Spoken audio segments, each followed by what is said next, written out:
नमस्कार दोस्तों, helpful channel में आप सभी का स्वागत है। दोस्तों आज का टॉपिक है, बहुत ही रोमांचक टॉपिक है और आजकल यही चल रहा है इलेक्शन का। जी हाँ दोस्तों, मैंने इलेक्शन की अब प्रेडिक्शन करना स्टार्ट कर दिया है। पहले वीडियो बनाई थी तो कल कुछ थोड़ा सा विचित्र हुआ है, उसके चक्कर में मैंने आज वीडियो बनाई। तो उसको मैं बताता हूँ कि जो एग्जिट पोल आए हैं क्या वो वाकई रियल होंगे, उसी का नतीजा आएगा और बीजेपी रिटेन करेगी कि क्या है।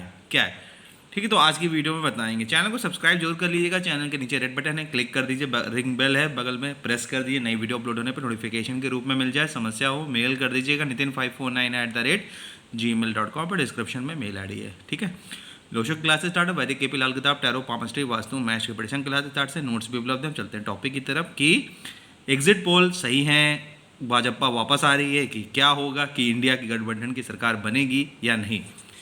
तो मैंने आपको पिछली लास्ट वीडियो में बताया था कि भाजपा की सरकार नहीं आ रही है, इंडिया की सरकार आ रही है।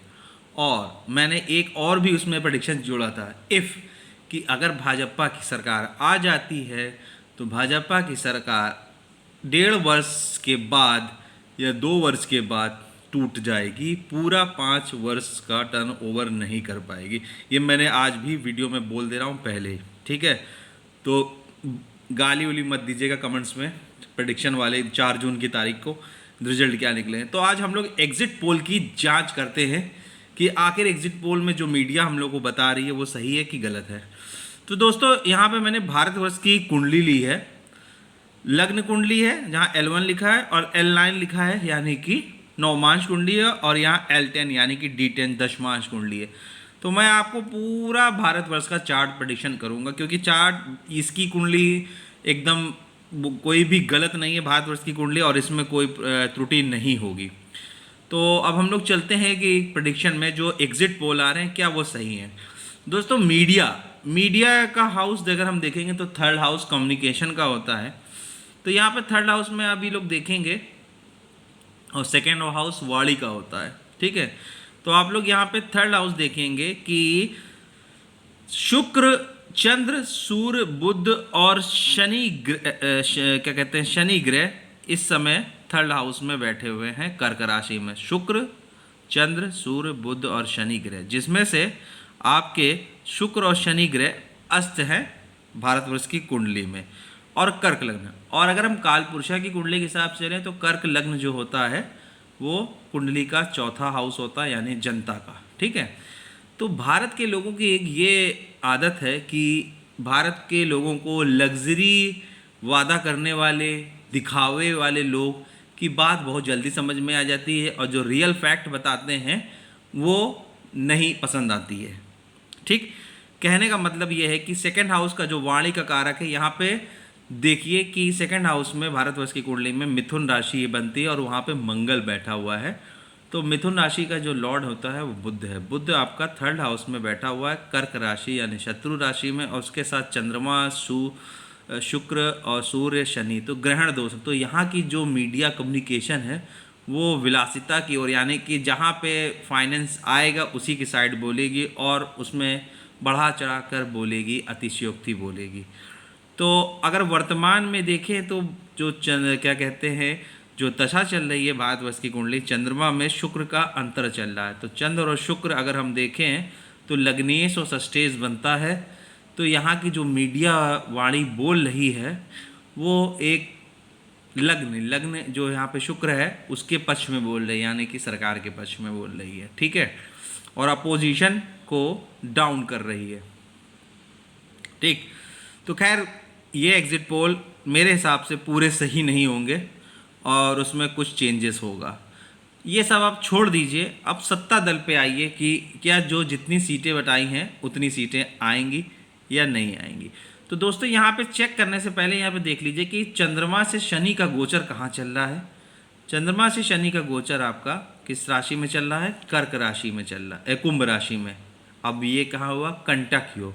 चंद्र से शनि का जो गोचर है वो अष्टम भाव में चल रहा है, यानी कि कंटक योग चल रहा है भारतवर्ष की कुंडली में। ठीक, नवमांश कुंडली में देख लीजिए कि कुंभ राशि कहाँ पड़ती है। नवमांश कुंडली में कुंभ राशि लग्न पे यानी कि यहाँ पे एकादश भाव और द्वादश भाव की स्वामी बनती है। तो यहाँ पे जो कुंभ राशि 12th हाउस में, तो शनि 12th हाउस में हो गया। D10 चार्ट में भी देखिए तो सेम राशि कुंभ राशि जो बनती 12th हाउस की, तो यानी कि शनि द्वादश का भी प्रभाव देगा। तो अब दसम भाव जो सत्ता पक्ष है वो द्वादश में शनि उसका गोचर कर रहा है, कंटक योग भी चल रहा है, अष्टमेश। दूसरी बात, अब यहाँ पे देखें कि जो सस्टेस है, यानी कि जो अगर आप ये देख लिए कि जो सरकार आती है वो नौकरी ही करती है, एक तरीके के राज्यपद से हम लोग की सेवा करती है। तो 6th हाउस का जो लॉर्ड है और लग्न है भारतवर्ष का वो शुक्र ग्रह है, और शुक्र ग्रह की राशि में कौन ग्रह गोचर कर रहे हैं? गुरु ग्रह, जो अष्टमेश और किसके भाग एकादश के स्वामी होकर लग्न पे आ रहे हैं। तो अष्टम भाव जरूर आ रहा है, इसमें जुलगुट हो रहा है। और गुरु की डिग्री देख लीजिए, राहु यहाँ पे अगर हम लोग चेक करेंगे डिग्री वाइज, तो गुरु की डिग्री अगर हम लोग यहाँ 25 डिग्री है भारतवर्ष की कुंडली में, और राहु की जो डिग्री है 5 डिग्री है। तो वर्तमान में आप देख लीजिएगा राहु और गुरु की डिग्री आसपास क्लोज कनेक्शन है, और जिस दिन रिजल्ट आएगा उस दिन शुक्र राशि पे 4 प्लैनेट शुक्र सूर्य गुरु बुध ये आएंगे। तो अब इसमें सत्ता पक्ष है और गुरु अस्त उसमें चल रहे हैं, गुरु भी अस्त हो गए हैं इस समय। तो बीजेपी की कुंडली भी में दसम भाव का स्वामी मीन राशि है, तो चांस बनता है। दूसरा बात अगर यहाँ पे देख लें तो लग्न नवमांश कुंडली में भी फर्स्ट हाउस में देखिए कि मीन राशि का सूर्य बैठा हुआ है और सप्तम भाव में केतु बैठा हुआ कन्या राशि में। तो राहु मीन राशि में गोचर कर रहा है और सप्तम भाव में केतु सूर्य के ऊपर से, तो सत्ता पे ग्रहण लगा है तो मुसीबत आएगी। यहाँ पे भी देखिए तो D10 चार्ट में 10 लग्न का यहाँ पे भी मीन राशि, यहाँ पे भी राहु हो रहा है, तो सूर्य के ऊपर कहीं ना कहीं प्रॉब्लम आ रही है। और सूर्य उसके साथ उस दिन वृषभ राशि में सूर्य शुक्र गुरु बुध ये 4 प्लैनेट बैठेंगे, जिसमें से शुक्र गुरु बुध अस्त हो जाएंगे, तो प्रॉब्लम आएगी। तो ये कहने का मतलब है कि सत्ता पक्ष मुश्किल है कि वापस आए, जो है जीत जाए वापस, यानी कि बीजेपी नहीं जीतेगी, इंडिया गठबंधन जीतेगी। और अगर, क्योंकि आप लोग जो कहते हो कि सारी ये सब कॉन्स्पिरेसी हो रही है ईवीएम के क्या जो भी है, मैं उसमें नहीं जाऊंगा, तो ये देखेंगे तो जो सपोर्ट कर रहे हैं यानी कि सत्ता पक्ष को जो कर रहा है शनि, तो शनि ग्रह इस समय बुध के नक्षत्र में गोचर कर रहा है। शायद मैंने देखा नहीं, मैं एक बार फिर से देख लेता हूँ। गुरु के नक्षत्र में गोचर कर रहा है, और गुरु ग्रह जो हैं वो गोचर कर रहे हैं सूर्य के नक्षत्र में, और सूर्य चंद्रमा के नक्षत्र में और चंद्रमा बुध के नक्षत्र में। तो आप ये मान के चलिए कि उस समय जो ये मशीनरी है जो गवर्नमेंट की हेल्पर है वो मदद नहीं कर पाएगी, क्योंकि ये उस दिन ग्रह अस्त चल रहे हैं 4 जून की तारीख को। तो मुश्किल है कि सरकार बने। अगर बाई चांस मोदी जी की कुंडली का कोई, मुझे पता नहीं कि वो लोग जो आजकल यूट्यूब में चलती है वो लोग कुछ ना कोई कुछ कहते हैं, मैं उसका नहीं कमेंट करूंगा और ना डेट ऑफ बर्थ को सही मानूंगा नेट की, ठीक है। तो उस पर मैं नहीं कहूँगा, मैं भारतवर्ष की कुंडली के आधार पर प्रेडिक्शन कर रहा हूँ।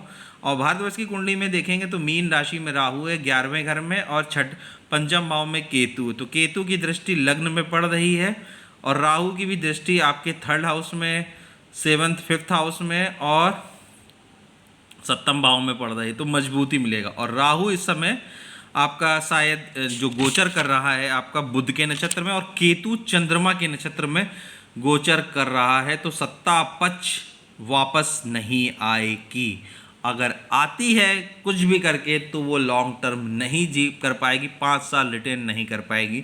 ये वीडियो नोट कर लीजिएगा। धन्यवाद दोस्तों, वीडियो आएगी कल, इसका पार्ट 2 आएगा। बीजेपी की कुंडली का एनालिसिस कि बीजेपी कैसे पार्टी है, कि वो फ्रूटफुल रहेगी इंडिया के लिए या नहीं। क्योंकि देखिए शुक्र जो प्रधान है, शुक्र बीजेपी इस समय लगातार इतना लैंडस्लाइड विक्ट्री क्यों कर रही है, उसका रीज़न ये है कि जो भारतवर्ष की कुंडली में 10वें भाव का स्वामी जो है वो शनि है, और 9वें भाव का स्वामी भी शनि है। तो और शनि ग्रह जो है वो आप देखिए किस नक्षत्र में है, बुध के नक्षत्र में है, और बुध यहाँ पे 2nd हाउस का स्वामी और 5th हाउस का स्वामी है। तो शनि और बुध की युति रही। तो शनि इससे पहले अभी किसके नक्षत्र में चल रहे थे, अभी शनि इस समय गुरु के नक्षत्र में चल रहे हैं, उससे पहले शनि अपने नक्षत्र में थे। फिर उसके बाद उससे पहले थे बुध के नक्षत्र में। तो बुध केतु मतलब फ्रेंड ही नक्षत्र में चल रहे थे, जो भारतवर्ष के मोदी जी को सपोर्ट कर रहा था। तो खैर ये सब चीज़ें छोड़ दीजिए। बात यह है कि जो मीडिया का एग्जिट पोल है वो कहीं ना कहीं मैनिपुलेटेड है, उसमें सच्चाई नहीं है, क्योंकि कम्युनिकेशन के हाउस लॉर्ड इस समय डिप्लेटेड चल रहे हैं और मेल इफेक्ट प्लेनेट में, क्योंकि केतु चंद्रमा के नक्षत्र में चल रहा है, तो जनता के ऊपर एक तरीके से ग्रहण लग रहा है, तो प्रॉब्लम में है। तो सूर्य जब भी शुक्र की राशि में गोचर करता है तो प्रॉब्लम आती है और आएगी।